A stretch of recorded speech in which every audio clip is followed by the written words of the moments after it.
So what's up, kamusta? Ayos ba tayo dyan? So nandito tayo ngayon sa may Sky Go Baliwag branch para sa update natin at meron na naman tayong nakita rito na bago. At kung pantra yung hanap mo, baka ito na. Recommended itong Monarch TM175. So umpisahan na natin yung walk around para dito at kung ano nga ba ang meron dito at kung sulit nga ba ngayong 2024 yung ganitong motorcycle. Ayos na ayos siya.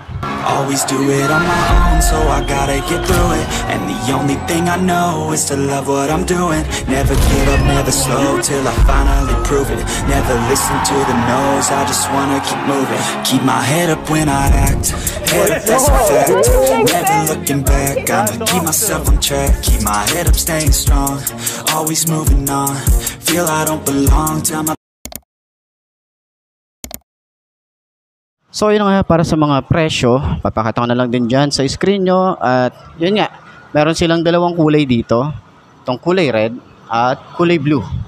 Ayan. So sa lahat ng mga nagtatanong at sa lahat ng mga naghahanap nito sa channel natin, ayan, available na po siya dito sa branch na to, dito sa may Baliwag. Puntahan nyo na lang yung contact number, nakita nyo naman na, pati yung presyo. So ngayon, umpisa na natin yung walk around para dito at kung ano nga bang meron dito. Okay. Unahin natin yung kulay. Ayan, maganda yung kulay na ito. Dito sa red, kulay red yung kanyang Monarch dito, yung kanyang decals. Dito naman is yung kulay blue. Ayan. So sumasabay yung ating decals dito sa paint job para dito sa ating mga fairings, sa ating fender. Dito sa ating headlight is naka pa-box type tayo rito. Meron tayong mga parang chrome yung style dito. Tapos medyo malabo yung kanyang glass na ginamit dito. So kagandahan din dito is naka-LED na yung ating headlight and then yung ating signal light and pa-box type din. Medyo malaki siya yung kanyang itsura. Ayan. So naka-fix. So hindi naman siya ganun agad masisira kasi metal yung ginamit dito na extension. Kita niyo yan. So hindi siya basta-basta mapuputol. Ayan, 'di ba? Tapos naka-box type, naka-telescopic fork tayo rito. Ayan, meron nga pala rito sa unahan yung busina natin. And siguro mas maganda kung meron din sila rito, no? Yung parang may nakalagay dito, Monarch. Panis, 'di ba? So ayun nga, meron tayong rubber boots dito. Maganda rin yung boots na ginamit or yung rubber dito. So sa fender, ito naman ay metal. Okay, mahaba din extension. Meron tayo ritong support na metal din para sa ating mga wire. Ayan, meron tayong mga bracket dito. So, telescopic fork, maganda yung kanyang paint job, glossy, kulay gray. Then, naka-drum brake tayo rito, naka-ward spoke. Yuanqing yung kanyang brand, and then yung ating size dito is 2.75 by 17. Ito sa side ng makina. Yan, maganda yung yung pagkakahinang dito. Tapos, napansin din natin, dito rin sa part na to is, meron tayong lock. Kung magpa-park tayo, secure yung ating motorcycle, pwede natin siyang i-lock. Tapos, built-in na rin siya. Kung gusto nyong palagyan ng sidecar, pwede na rin. Dahil nga, meron na rin tayo ritong bracket, no? Para install nyo na lang yan. Isasaksak nyo na lang yan yung sidecar natin. Ayan. So, naka-Euro 3 na rin to. Maganda rin yung makina niya. 175, siguro naman di ka na mabibitin dito sa lakas na ito. So nagustuhan ko yung design ng kanyang makina. Ayan, very futuristic yung kanyang datingan. Maganda yung kanyang kickstart. Ayan, may mga paalon yung design. Tapos yung kanyang rear brake pedal, napaka-smooth lang din. Tapos napansin natin dito yung Monarch, naka-emboss siya. Tapos meron siyang letter K dito. Ayan. Meron ding monitoring ng ating oil. In case na hindi natin masyadong kabisado kung kailan tayo huling nagpa-change oil, yan, malalaman natin dito kung okay pa yung oil natin. Foot pegs, di siya napiplit, combination ng rubber and metal. Ito yung kanyang carb. So carb type pa rin naman ng isang to. So pang tricycle talaga or yung mga ganitong motorcycle is talagang carb, no? Kasi mas low maintenance yung mga ganito. Dito naman sa kanyang foot pegs para sa angkas, napakasimple lang din. Tsaka smooth Hindi siya yung katulad nung nakikita natin na parang antigas, yung ganon. Pero nandito siya, no, sa may swing arm natin nakakabit. Pansin din natin yung ating gas. Ayan, yung tank natin dito. Ganda ng decals, medyo minimalist lang din yung datingan niya. Tsaka kakaiba yung design, no. And then, dito naman yung ating TM175 yung pangalan niya. So, sa tambucho, mahaba din siya. Malaki din yung pipe na ginamit dito. And then, meron tayo rito cover na metal din siya. Ayan. So, naka-dual shock. Adjustable naman to. Swing arm, maganda rin. Tsaka mas madali din siyang i-adjust. So, naka-drum brake din. Naka-wide spoke. Ang size dito sa likod ay 3x17. Ayan. So, tube type pa rin naman yung mga ganitong motorcycle. So, pwede nga pala kayo mag-extend dito ng shock. Kung gusto nyo pang mag-extend or mag-additional, kabilaan naman yan. So, meron tayong kabitan dito.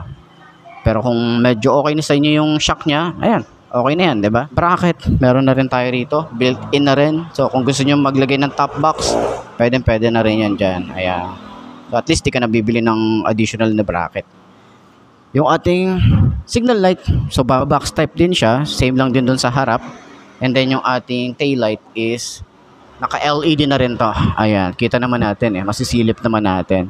So, meron din tayong reflector, lagayan ng plate, extension ng ating fender. Dito sa likod, meron siyang plastic.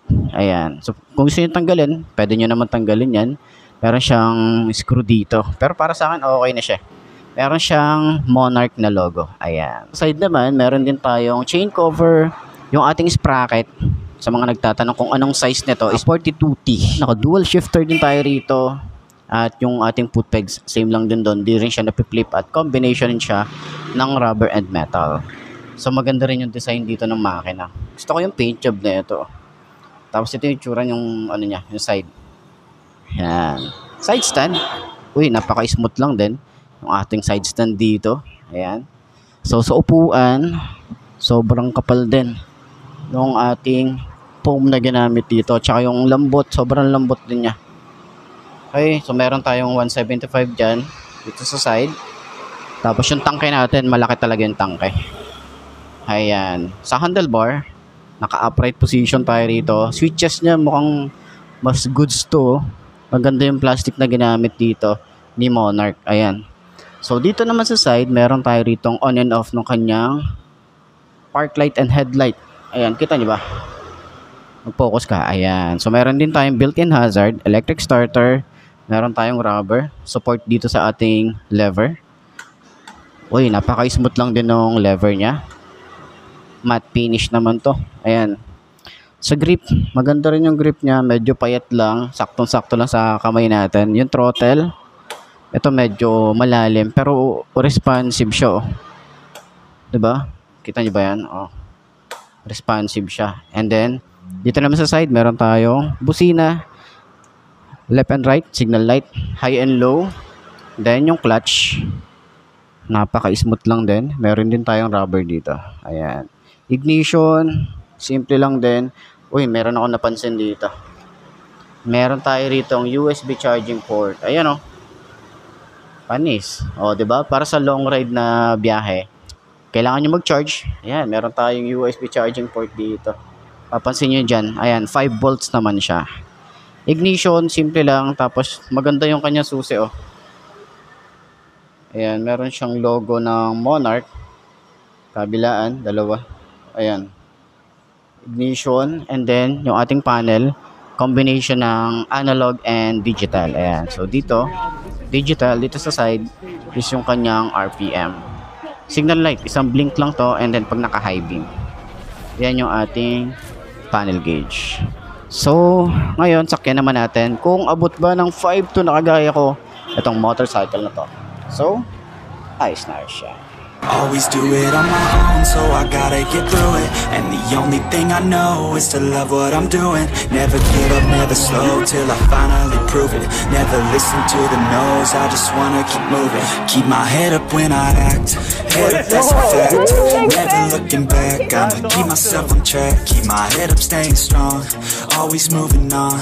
Feel I don't belong, tell my thoughts to move along. Push myself to be the best, die with no regrets. Live with every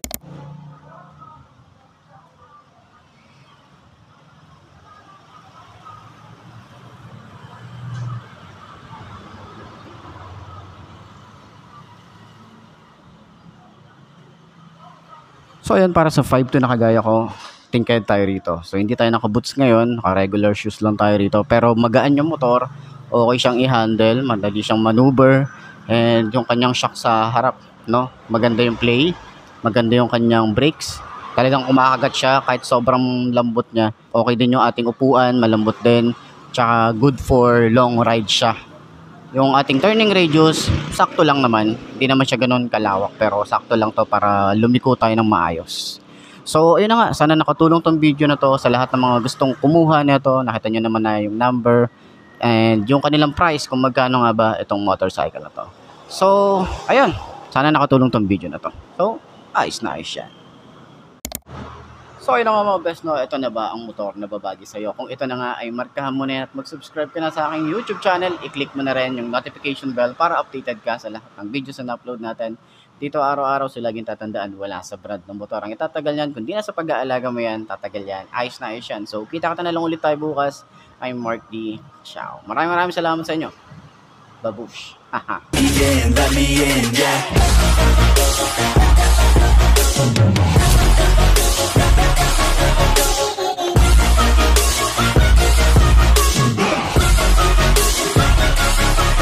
Grateful, oh yeah, able, oh yeah, I'm stable, oh yeah, no label, oh yeah, you know me, I have only a path, I'm lonely, but damn, I'm going to win, yeah.